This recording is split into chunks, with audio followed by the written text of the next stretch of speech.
Hello there and welcome to Crafting Unedited. My name is Sierra and I am your host. I am actually the owner, designer, creator, doer of all things craftily and crafting unedited. And today I'm going to show you how to correct some ripply resin.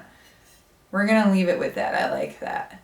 Ripply resin. Anyway, so recently, a friend and I, we learned how to epoxy or coat tumblers, and when hers dried, it created like this ripple effect. I'm not sure if you can really tell, but you kind of can right there. You see how it has some ripples, kind of like waves in the ocean, right? There you go, now you can see them. And that kind of happens sometimes, I guess, when, stepped on a cord.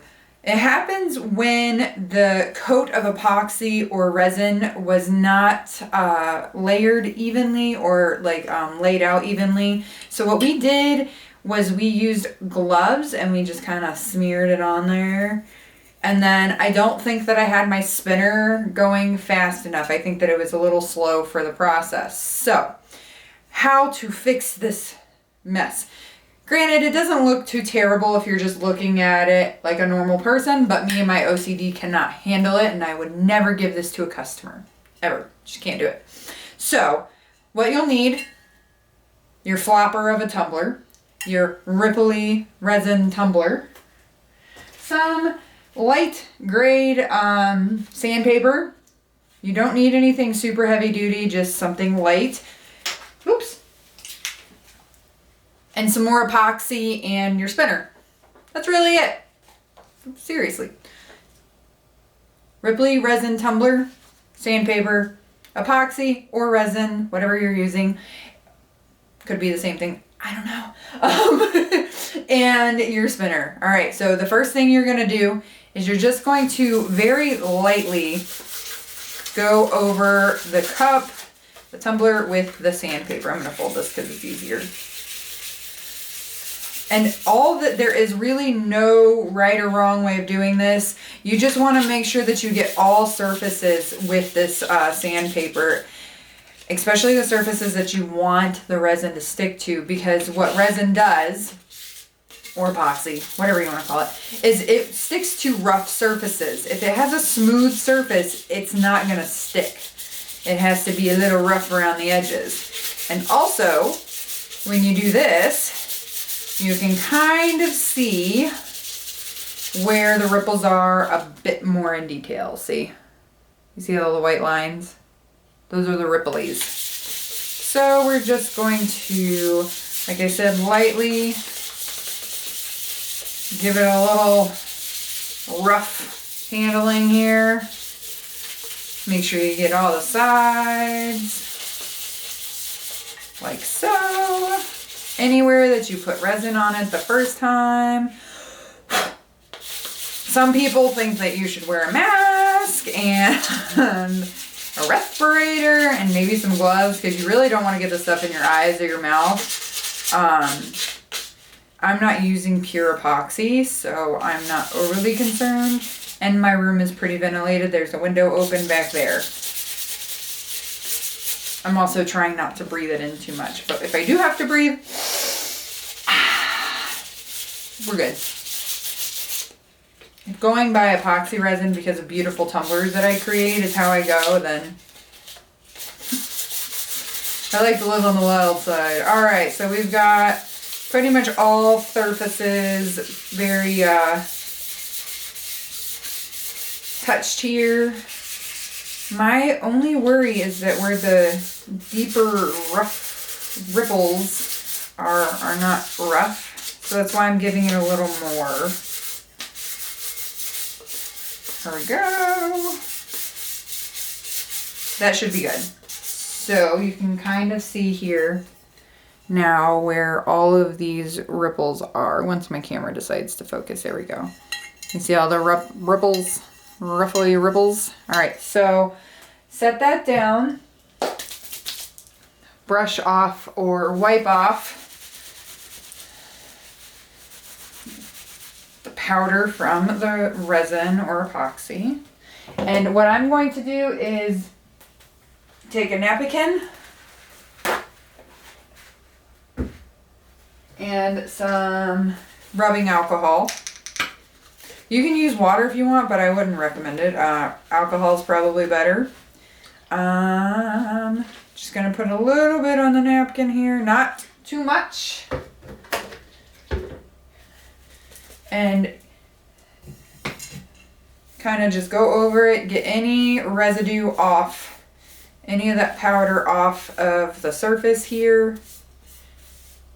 You don't want that in there when you're,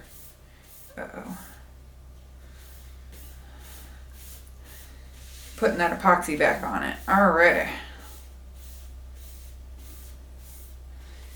So there we go. Golden. Now we're gonna let that dry a little bit.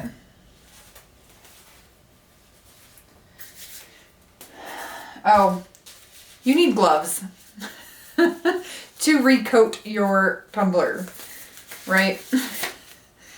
Minor detail. I mean, some people like to really live on the wild side and not use gloves either.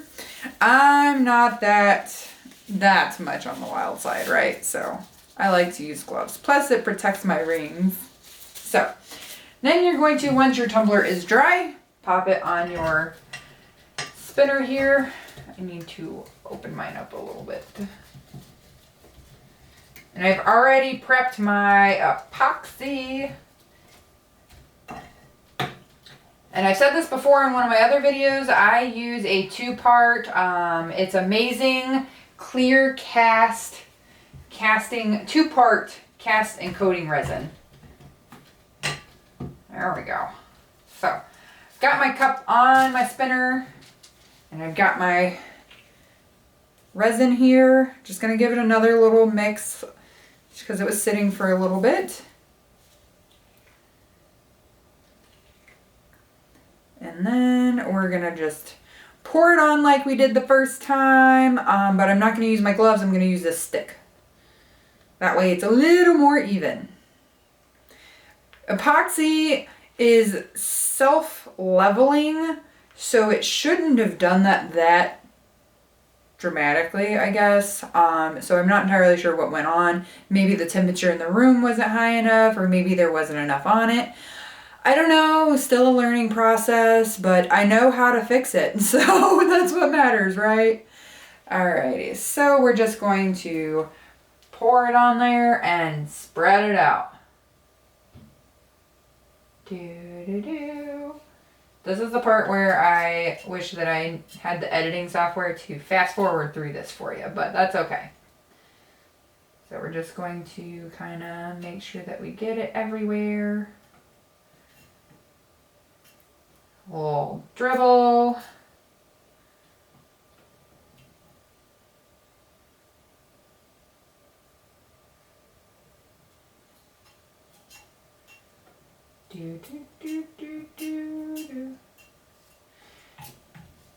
So for this part, I mean, it is pretty basic. It's the same process that you did the first time around. You just kind of pour, smear, pour, smear, pour, smear. Same thing. So, and then when you're done, you turn your spinner on and you let it spin for 4 to 6 hours roughly, and then you take it off and you're good to go. Hopefully, I don't have to do this again. My source said that this will work, so we will see. I will post in the description whether or not it works right at a later date. But for now, I just wanted to show you my method of fixing a ripply resin tumbler. So subscribe to the channel so that you can see the rest of my boo-boos and how I fix them and my wacky shenanigans so that, you know, you get some entertainment value in your day as well. Subscribe to my channel, hit the alert button so that you know when I'm on, because I'm always having lots of fun and I want you to have fun with me. It's better when we're together. That was really cheesy. Sorry. Not really. Until next time, guys. See you later.